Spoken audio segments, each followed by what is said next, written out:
नमस्कार, मैं हूं आपके साथ अंकिता पाल। बुलेटिन की शुरुआत करते हैं। लखनऊ में विकसित भारत युवा संसद महोत्सव का आयोजन किया गया है और आपको ये भी बताते चलें कि इसका उद्घाटन किया गया, जहां पर सीएम योगी आदित्यनाथ ने शिरकत की है और यहां पर सीएम योगी ने संबोधित भी किया। क्या कुछ कहा, आपको सुनाते हैं। यशस्वी प्रधानमंत्री श्री नरेंद्र मोदी जी के प्रेरणा से खेल एवं युवा मंत्रालय भारत सरकार के माय भारत कार्यक्रम के अंतर्गत विकसित भारत युवा संसद महोत्सव के आज के इस कार्यक्रम में उत्तर प्रदेश विधान परिषद के माननीय सभापति कुंवर मानवेंद्र सिंह जी, उत्तर प्रदेश विधानसभा के माननीय अध्यक्ष श्री सतीश महाना जी,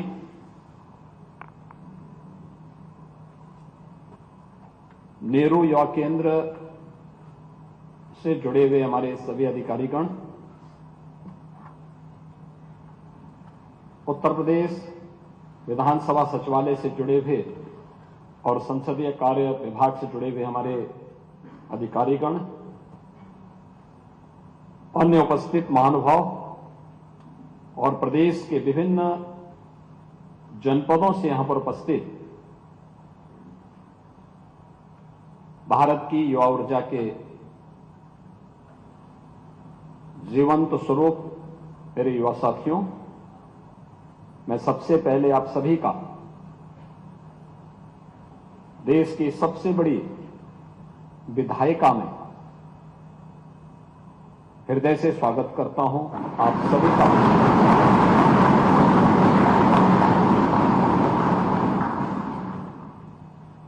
प्रधानमंत्री जी की जो प्रेरणादायी मार्गदर्शन है वह भावी भारत के लिए युवाओं की भूमिका किस रूप में रेखांकित करनी है, इसी को ध्यान में रख करके 2019 से युवा संसद के इस नए संकल्प को, जो जीवन के प्रत्येक क्षेत्र में नेतृत्व का गुण विकसित कर सके, इस उद्देश्य से आगे बढ़ाने का कार्य प्रारंभ हुआ है। माय भारत अभियान यह पिछले 2 वर्ष से लगातार इसमें मंथन चल रहा था। रजिस्ट्रेशन की कार्रवाई चल रही थी और प्रदेश भर से 240 ऐसे युवा जिन्होंने अलग अलग प्रतियोगिताओं में भागीदार बनकर के आज यहां पर देश की किसी भी राज्य की सबसे बड़ी विधायिका में इस चर्चा का हिस्सा बनने के लिए आप आए हैं, ये सबसे पहले आपके लिए गौरव की बात होनी चाहिए। और इस गौरवपूर्ण क्षण के अवसर पर मैं उत्तर प्रदेश वासियों की ओर से आप सबको यहां पर चयन के लिए बधाई देता हूं और यहां के इस डिबेट का हिस्सा बनने के लिए हृदय से अभिनंदन भी करता हूं। भारत ने लोकतंत्र की जिस विधा को अपनाया है वह संसदीय लोकतंत्र है। इसके 3 पिलर हैं, विधायिका है, कार्यपालिका है और न्यायपालिका। ये 3 पिलर से ही देश की सारी व्यवस्थाओं का संचालन होता है। विधायिका वो मंच है जहां पर जनता के द्वारा चुने गए जनप्रतिनिधि नीति बनाने का काम करते हैं। उसकी चर्चा का विषय मंच ये होता है। देश के अलग अलग पृष्ठभूमि से जुड़े हुए जनप्रतिनिधि या राज्य के अंदर राज्य के अलग अलग क्षेत्रों से चुने गए जनप्रतिनिधि अपनी बातों को यहां पर रखते हैं। उसके लिए भी जो सत्र चलेंगे उसमें आपको मालूम होगा कि जो भी माननीय सदस्य है वहां पर आता है वह नियम के अंतर्गत ही अपनी बात को रख सकता है। उसके लिए भी अलग अलग नियम के अंतर्गत अलग अलग समय निर्धारित होता है प्रतिदिन का। उन मुद्दों को उन्हीं नियमों के अंतर्गत आपको विधानमंडल के सदन में प्रस्तुत करना है।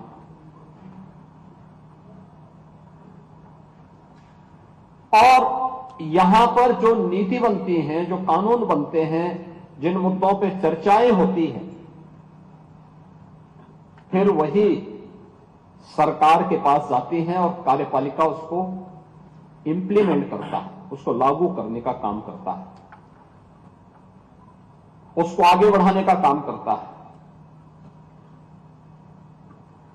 कहीं भी नियम विरुद्ध कोई आचरण न हो, उसके लिए जनता के लिए एक और मंच होता है जहां पर वह शासन के पास भी शिकायत कर सकता है। लेकिन अगर लगता है कि शासन अनसुना कर रहा है तो उसके लिए न्यायपालिका भी है। सामान्य रूप से अपराध होता है, उसको रोकने का दायित्व तो पुलिस के पास, पुलिस कार्रवाई करती है। अपराधी को सजा देनी है तो न्यायालय उसको सजा देगा। सामान्यतः कोई व्यक्ति अपनी कंप्लेंट किसी भी पुलिस अधिकारी के पास, थाने से लेकर के और प्रदेश स्तर पर उस प्रकार की व्यवस्था की गई है, या एक लेखपाल से लेकर के मुख्य सचिव के स्तर तक एक प्रशासनिक तंत्र जनता की सेवा में लगा रहता है। इस सब के बावजूद अगर कहीं पर किसी को लगता है कि नहीं, उसकी प्रॉपर सुनवाई नहीं हो रही है, वह जनप्रतिनिधियों के पास जाता है। वह भी उनके बारे में बोलता है कि भाई नियम के अनुसार इसमें कार्रवाई होनी चाहिए। लेकिन उसके बाद भी उसके लिए एक मंच और खड़ा होता है कि वह न्यायपालिका में जाकर के, अलग अलग स्टेजेस होते हैं उसके लिए, उसमें जाकर के अपनी बात को वहां पे रख सकता है। यानी ये तीनों एक दूसरे के विरोधी नहीं, तीनों एक दूसरे के पूरक है। एक नीति बनाने का काम करता है, यानी कानून भी बनाता है, एक उसको लागू करता है, और अगर कहीं पे कोई किसी प्रकार का कोई कंफ्यूजन है तो एक उसकी विवेचना करने का काम भी करता है, या उसके परिमार्जन के लिए आगे उस दिशा में प्रयास भी करता है। इसलिए इन तीनों को एक दूसरे के पूरक के रूप में मानना चाहिए। जब तीनों मिलकर के कार्य करते हैं तो सुशासन के लक्ष्य को प्राप्त करने में मदद मिलती है। और इसीलिए युवा संसद का उद्देश्य भी है ये नहीं कि आप केवल, हर व्यक्ति केवल आज से शुरू कर दे कि अब तो मुझे नेता ही बनना है। नेता का मतलब एक नेतृत्व का गुण आपके मन में विकसित होना चाहिए। जीवन के किसी भी क्षेत्र में आप विधायिका के माध्यम से, आप कार्यपालिका के किसी तंत्र के रूप में भी काम कर सकते हैं।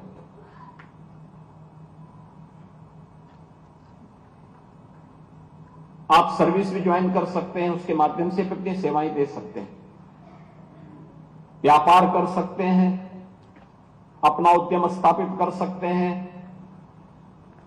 न्यायपालिका की सर्विस में भी आप जा सकते हैं, हायर जुडिशरी की सेवा में या अन्य क्षेत्रों में भी जाकर के आप अपनी सेवाओं को दे सकें। लेकिन उन क्षेत्रों में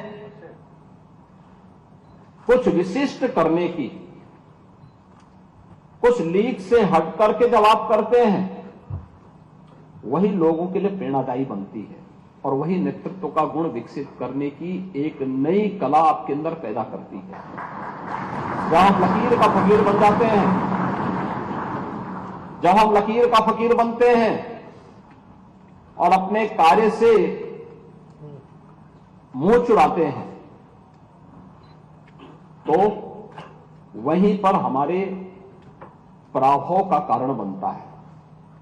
जब हम लीक से हट करके कुछ नया करते हैं, कुछ अच्छा करने का प्रयास करते हैं, कुछ अतिरिक्त करने का प्रयास करते हैं, तो वह लोगों के लिए, सामान्य जन के लिए, समाज के लिए एक प्रेरणा बन जाती है और लोग उसको हाथों हाथ लेकर के जब सम्मान देते हैं तो वह एक नेतृत्व उस क्षेत्र में जो विकसित किया गया है वही एक लीडर का गुण होता है।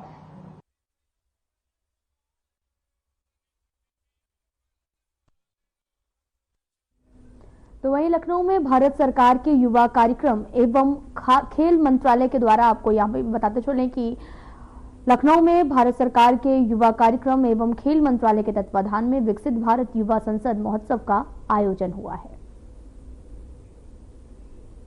लोकतंत्र की जिस विधा को अपनाया है वह संसदीय लोकतंत्र है।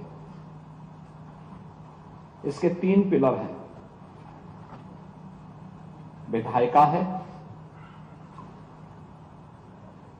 कार्यपालिका है और न्यायपालिका। ये 3 पिलर से ही देश की सारी व्यवस्थाओं का संचालन होता है। विधायिका वो मंच है जहां पर जनता के द्वारा चुने गए जनप्रतिनिधि नीति बनाने का काम करते हैं। उसकी चर्चा का विषय मंच ये होता है। देश के अलग अलग पृष्ठभूमि से जुड़े हुए जनप्रतिनिधि या राज्य के अंदर राज्य के अलग अलग क्षेत्रों से चुने गए जनप्रतिनिधि अपनी बातों को यहां पर रखते हैं। उसके लिए भी जो सत्र चलेंगे उसमें आपको मालूम होगा कि जो भी माननीय सदस्य है वहां पर आता है वह नियम के अंतर्गत ही अपनी बात को रख सकता है। उसके लिए भी अलग अलग नियम के अंतर्गत अलग अलग समय निर्धारित होता है प्रतिदिन का। उन मुद्दों को उन्हीं नियमों के अंतर्गत आपको विधानमंडल के सदन में प्रस्तुत करना है।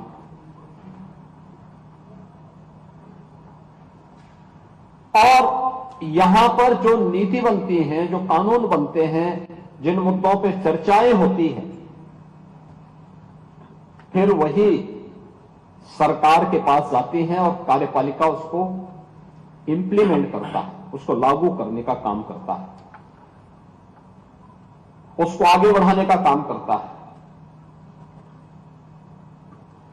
कहीं भी नियम विरुद्ध कोई आचरण न हो, उसके लिए जनता के लिए एक और मंच होता है जहां पर वह शासन के पास भी शिकायत कर सकता है। लेकिन अगर लगता है कि शासन अनसुना कर रहा है तो उसके लिए न्यायपालिका भी है। सामान्य रूप से अपराध होता है, उसको रोकने का दायित्व तो पुलिस के पास, पुलिस कार्रवाई करती है। अपराधी को सजा देनी है तो न्यायालय उसको सजा देगा। सामान्यतः कोई व्यक्ति अपनी कंप्लेंट किसी भी पुलिस अधिकारी के पास, थाने से लेकर के और प्रदेश स्तर पर उस प्रकार की व्यवस्था की गई है, या एक लेखपाल से लेकर के मुख्य सचिव के स्तर पर एक प्रशासनिक तंत्र जनता की सेवा में लगा रहता है। इस सब के बावजूद अगर कहीं पर किसी को लगता है कि नहीं, उसकी प्रॉपर सुनवाई नहीं हो रही है, वह जनप्रतिनिधियों के पास जाता है। वह भी उनके बारे में बोलता है कि भाई नियम के अनुसार इसमें कार्रवाई होनी चाहिए। लेकिन उसके बाद भी उसके लिए एक मंच और खड़ा होता है कि वह न्यायपालिका में जाकर के, अलग अलग स्टेजेस होते हैं उसके भी, उसमें जाकर के अपनी बात को वहां पे रख सकता है। यानी ये तीनों एक दूसरे के विरोधी नहीं, तीनों एक दूसरे के पूरक है। एक नीति बनाने का काम करता है, यानी कानून भी बनाता है, एक उसको लागू करता है, और अगर कहीं पे कोई किसी प्रकार का कोई कंफ्यूजन है तो एक उसकी विवेचना करने का काम भी करता है, या उसके परिमार्जन के लिए आगे उस दिशा में प्रयास भी करता है। इसलिए इन तीनों को एक दूसरे के पूरक के रूप में मानना चाहिए। जब तीनों मिलकर के कार्य करते हैं तो सुशासन के लक्ष्य को प्राप्त करने में मदद मिलती है। और इसीलिए युवा संसद का उद्देश्य भी है ये नहीं कि आप केवल हर व्यक्ति केवल आज से शुरू कर दे कि अब तो मुझे नेता ही बनना है। नेता का मतलब एक नेतृत्व का गुण आपके मन में विकसित होना चाहिए। जीवन के किसी भी क्षेत्र में आप विधायिका के माध्यम से, आप कार्यपालिका के किसी तंत्र के रूप में भी काम कर सकते हैं।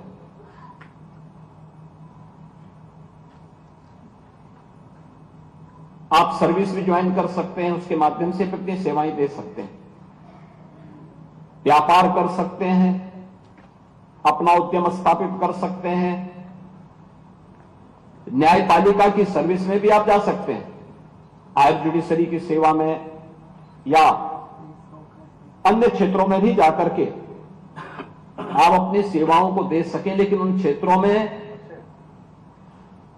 कुछ विशिष्ट करने की, कुछ लीक से हट करके जब आप करते हैं वही लोगों के लिए प्रेरणादायी बनती है और वही नेतृत्व का गुण विकसित करने की एक नई कला आपके अंदर पैदा करती है। जब हम लकीर का फकीर बन जाते हैं, जब हम लकीर का फकीर बनते हैं और अपने कार्य से मुंह चुराते हैं तो वहीं पर हमारे पराभव का कारण बनता है। जब हम लीक से हट करके कुछ नया करते हैं, कुछ अच्छा करने का प्रयास करते हैं, कुछ अतिरिक्त करने का प्रयास करते हैं तो वह लोगों के लिए, सामान्य जन के लिए, समाज के लिए एक प्रेरणा बन जाती है और लोग उसको हाथों हाथ लेकर के जब सम्मान देते हैं तो वह एक नेतृत्व उस क्षेत्र में जो विकसित किया गया वही एक लीडर का गुण होता है। ऐसे जीवन के किसी भी क्षेत्र में अनंत संभावनाएं होती है अपनी बातों को रखने का, अपने कार्य क्षेत्र को आगे बढ़ाने का। और इसीलिए प्रधानमंत्री मोदी जी ने यह सुनिश्चित किया कि देश की पूरी व्यवस्था का संचालन होता है एक संविधान से। हम कानून कोई भी बनाते हैं, भारत का संविधान हमारे सामने होता है। भारत का संविधान 26 नवंबर 1949 को बनकर के तैयार हुआ। उसका जो ड्राफ्ट था वह बाबा साहब डॉक्टर भीमराव अंबेडकर ने भारत की संविधान सभा को सौंपा था और प्रधानमंत्री मोदी जी ने 26 नवंबर 2015 से इस तिथि को संविधान दिवस के रूप में मनाने के कार्यक्रम को आगे बढ़ाया। इसके पीछे का भाव ही था, इसके पीछे का भाव ही यही था कि हम लोग अपने संविधान निर्माताओं के प्रति कृतज्ञता ज्ञापित कर सके। कृतज्ञता इस बात के लिए ज्ञापित कर सके कि इन्होंने भारत का संविधान हमें दिया जो भारत की 25 यानी देश की 140 करोड़ लोगों को पूरे भारत के अंदर बिना किसी भेदभाव के मताधिकार के उपयोग की ताकत देता है, बिना भेदभाव के हर एक व्यवस्था के साथ जुड़ने का पूरा अवसर देता है। लेकिन एक नागरिक के रूप में हमारा दायित्व क्या है? अक्सर होता था और एक समय ट्रेंड भी चला था देश के अंदर बहुत ज्यादा कि हमारी मांगे पूरी हो चाहे जो मजबूरी हो। उसके दुष्परिणाम लोगों ने देखे। बहुत सारे राज्य तबाह हो गए। आर्थिक रूप से जो देश के कभी समृद्ध राज्य माने जाते थे कंगाल हो गए। बहुत सारे नगर ऐसे थे जो देश के अंदर अपनी आर्थिक समृद्धि के लिए जाने जाते थे, वे पूरी तरह अस्तित्व से जूझते हुए दिखाई दे रहे थे। और इसीलिए केवल अधिकारों की बात नहीं, बल्कि भारत का संविधान अगर हमें मौलिक अधिकार देता है तो हमें हमारे मूल कर्तव्यों के प्रति भी एहसास कराता है। और उन मूल कर्तव्यों के प्रति एहसास कराने के लिए आजादी के अमृत महोत्सव वर्ष में प्रधानमंत्री मोदी जी ने देशवासियों के सामने रखा था, एक विजन रखा था, एक विजन डॉक्यूमेंट 25 वर्ष का, कि देश जब 2047 में अपनी आजादी का शताब्दी महोत्सव मना रहा होगा, 100 साल की यात्रा अपनी पूरी कर रहा होगा आजादी की, तब कैसा भारत चाहिए? तब कैसा भारत चाहिए? एक विकसित भारत।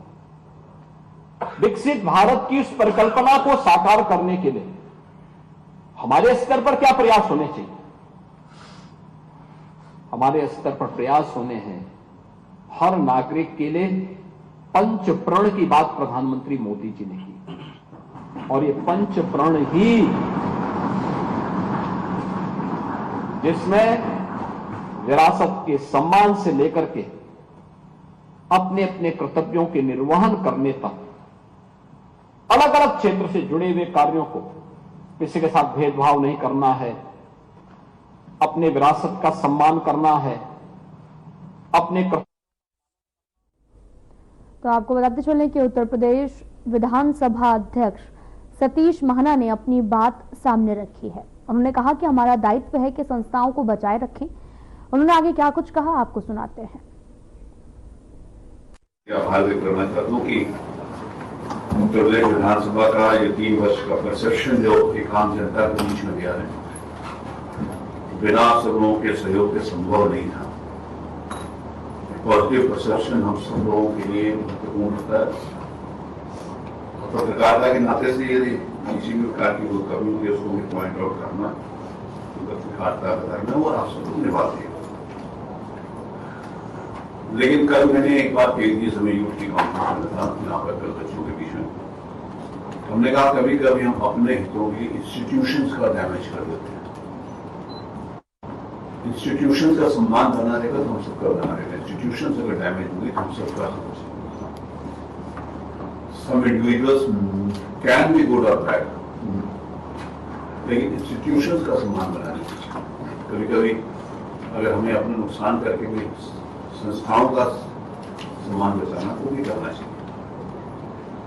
मेरे को इस बात को कहते हुए प्रसन्नता और गर्व की अनुभूति है कि उत्तर प्रदेश में विधानसभा में 2 दिन पहले पार्लियामेंट किया था स्पीकर लोकसभा आदरणीय ओम बिरला जी से मिलने के लिए, और मेरा सौभाग्य है कि माननीय प्रधानमंत्री माननीय गृहमंत्री जी से भी मेरी भेंट हुई। तो 2 दिन मेरा जाना हुआ पार्लियामेंट। 2 दिन जब वहां गया तो लोगों के 1-1.5 घंटा था, और वो जो 1-1.5 घंटा मेरे को और बाकी सारे मेंबर पार्लियामेंट से, बाकी बहुत सारे लीडर से, प्रदेश से हैं, देशों से, उनसे मेरे को मिलने का अवसर मिला। तो मुझे इस बात को कहते हुए प्रसन्नता होती है कि सबने उत्तर प्रदेश की बदलते हुए विधानसभा के स्वरूप को और विधायकों को प्रशंसा करी कि हम सब लोगों के लिए करने वाले हैं, सब लोग अक्रॉस पार्टी लाइन। बहुत सारे जो भी समाजवादी पार्टी के हमारे मित्र थे, वो कांग्रेस के सब लोगों ने इसकी प्रशंसा की। तो कोई भी चीज सब एक पॉजिटिव नोट में जाती है तो स्वाभाविक रूप से अच्छा लगता है और अच्छा इंस्टीट्यूशन के हित में लगता है। विगत 3 वर्षों में केवल मैंने पिछली बार भी इस बात को कहा था कि it is not only the grandeur of the building की बिल्डिंग अच्छी हुई, उस बिल्डिंग के शरीर की आत्मा को भी हमने अच्छा करने का प्रयास किया। 3 साल में 2 बार एडजस्टमेंट हुआ। फिलहाल में इतना ही। नमस्कार।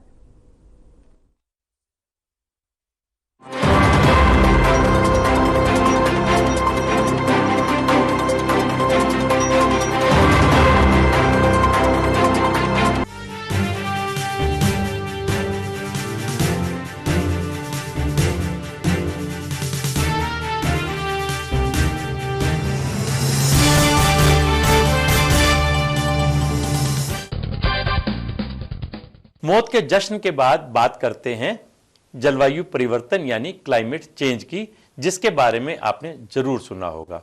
अगर आपने इसे सीरियसली लिया है तो आपने अपने रहन सहन में जरूर बदलाव किया होगा। अगर आपने इसे अनसुना कर दिया है तो आपको ये समझना चाहिए कि इससे कितना नुकसान हो सकता है, क्योंकि क्लाइमेट चेंज का सबसे ज्यादा असर पौधों के पौष्टिक गुणों पर